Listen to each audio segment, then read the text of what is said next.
AJSmith365.com.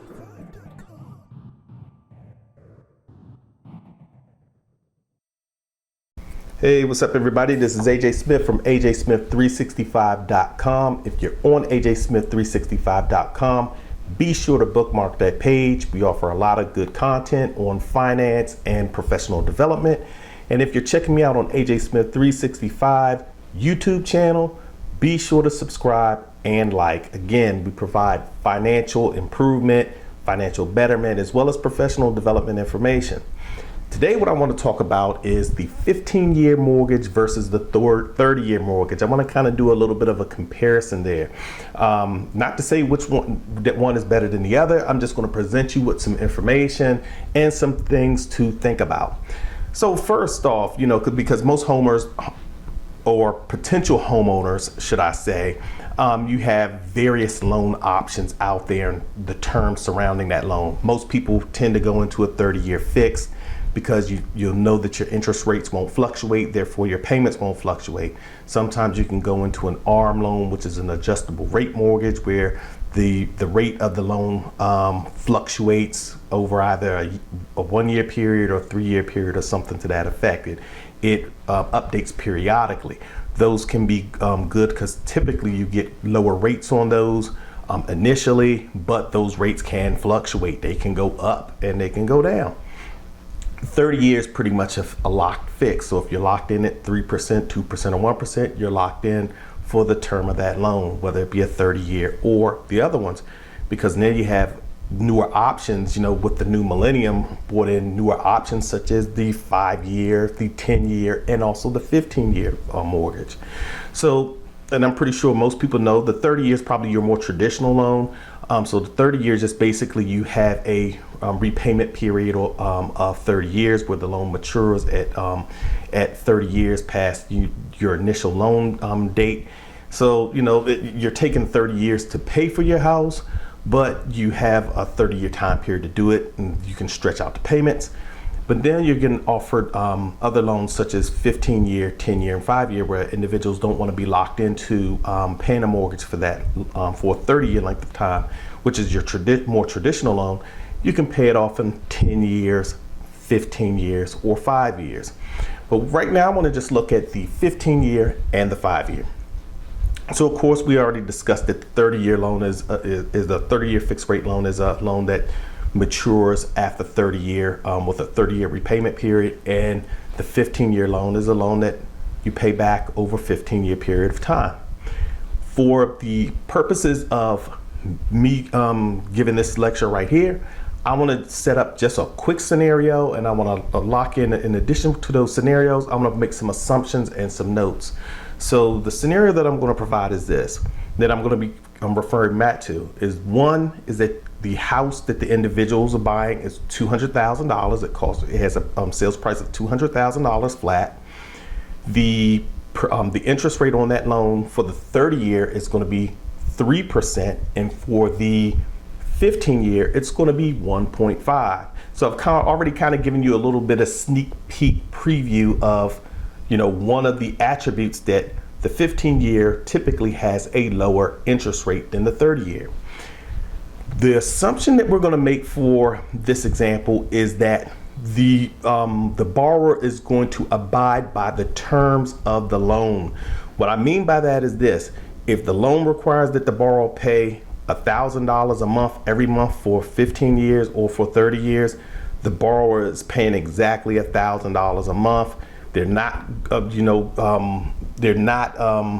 modifying the terms of the loan by paying more on the loan or paying less, because if you pay less, you're in default, but you're not paying more. And the reason why I want to do that for this example is I just want to show you how your payments would differ, all things being equal, if you're abiding by the terms of the loan. The other note that I want to make on this too is that we're not including taxes or insurance within this information, because typically when you take out a mortgage, you'll hear a term called PITI, P-I-T-I, which is principal, interest, taxes, and insurance. Those are the typical components that make up a mortgage. For this purpose, we're only going to discuss the principal and the interest, because taxes and insurance, that can fluctuate depending upon where you live and or to where what type of insurance company you go with. We're not touching that. We're just looking at the principal and interest. So the components that I want to touch on is going to be the interest rate, it's going to be the monthly payments, it's going to be the affordability of the home, it's going to be the maturation date, and it's also going to be flexibility. First, let's start with the interest rate.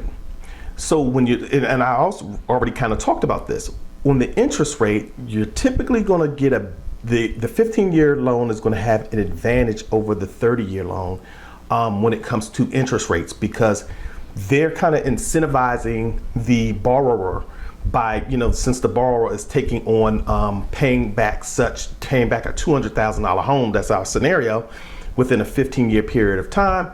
They want to incentivize that buyer who's not going to stretch it out over 30 years and going to try to do it within 15.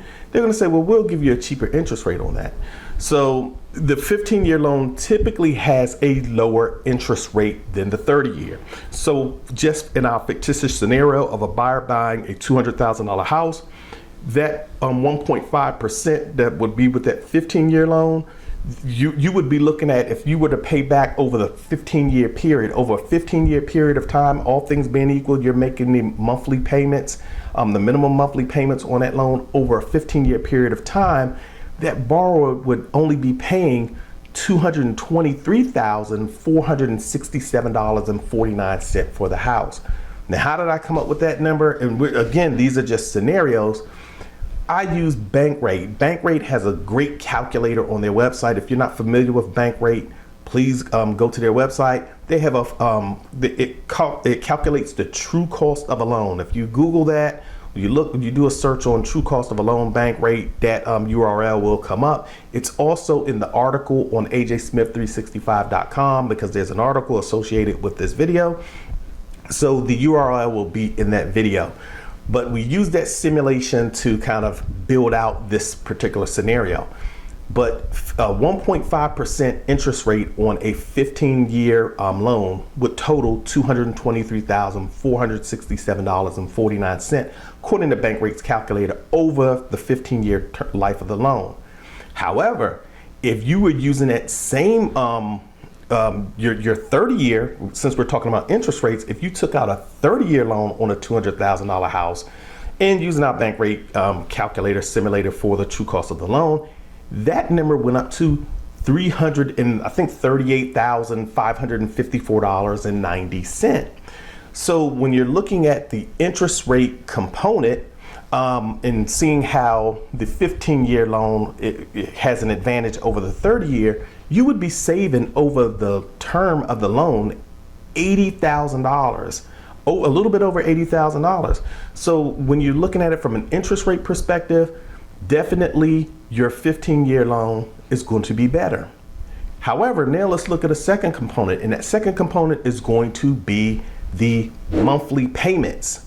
When you start talking about monthly payments for a particular loan, since you're paying back a $200,000 loan, and that's our scenario, you're paying back a $200,000 loan over a 15-year period of time, as opposed to doing it over a 30-year period of time, your monthly payments are definitely going to be higher. So in that scenario, using our Bankrate calculator, we used another Bankrate calculator as far as for monthly payments. The scenario worked out to be, if you were paying off a $200,000 house with a 15-year loan, you'd be paying $1,241.49. However, if you paid it out over 30 years, and then you're stretching that $200,000 payment out over a 30-year period of time, you're only paying like around $843.21. Again, all of these numbers are kind of just scenario hypotheticals and approximates. But in that scenario, you would be saving yourself around $300-400 per month. So if you're looking at it from a monthly perspective and you want to put money back into your pocket, then the 30-year loan is going to work out better for you, because of course you're not spending that much money as far as on monthly to pay for the home. The third thing we want to look at is affordability. So we're talking about an overall affordability, and it kind of goes back to our monthly payments. If you have a 15-year mortgage, even though the interest rate may be lower, your monthly mortgage payments are going to be higher. So as a buyer, you may say, I don't know if I can afford to pay $1,200 a month for a home. You know, if you're trying to take out that 15-year, if you're trying to pay your mortgage off in 15 years, you may say, I can't pay for that home. I can't pay for a $200,000 home. I may have to go down to a $150,000 home or a $125,000 home, because that may get my payments in the area of in the monthly payments that I can afford. So with that being said, you going from a $200,000 home to a $150,000 or $125,000 home, there may come some the differences between those two price ranges. The $200,000 home may be priced because of the location and or the construction materials or the square footage. That $200,000 home may have attributes associated with it that a $150,000 or $125,000 home doesn't have, because the further you get away from bigger cities, of course, sometimes the prices go down and so forth. So you may take a hit to your location, you may take a hit on square footage, you may take a hit on desirable neighborhoods by having to go down into a lower sales bracket as far as or sales price of a home, as opposed to taking out the 30-year loan. You may say, now with a 30-year loan, I can get that $200,000 house, and that $200,000 house, it's in a desirable location. It has the bed, the configurations that I like. It has the square footage. It has the bedrooms and the baths that I need. So that's looking at the third component of affordability, is that when you're looking at a 15-year mortgage versus a 30-year mortgage, and you're talking about monthly payments, your affordability can also take a hit. The fourth component that I want to look at is just the maturation date. And so the repayment period. And of course, with the repayment period, you're paying back with a 15-year loan, you're paying it back in 15 years. And with a 30-year loan, you're paying it back in 30 years.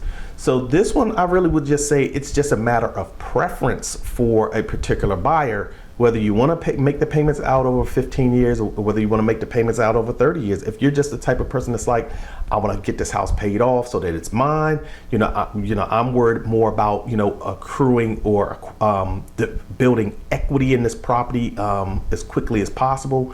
The 15-year mortgage would be something that you probably would want to lean towards. But if you're not worried about building equity quickly, because when you're paying a 30-year mortgage, let me mention this, when you're paying a 30-year mortgage, your first few years you're paying more, so that money is being applied more to taxes than to the principal. And as you go on later and later, as you delve deeper and deeper into the mortgage payments, probably about, let's just say 10, 15 years in, then you're probably going to be paying more on principal than on interest. But with the 15-year mortgage, it's a little bit flipped. You're paying more on the principal up front than you are on the interest. So that's another thing just to kind of consider, whether you're trying to pay the home off fast or not. How long are you probably planning on staying in this home?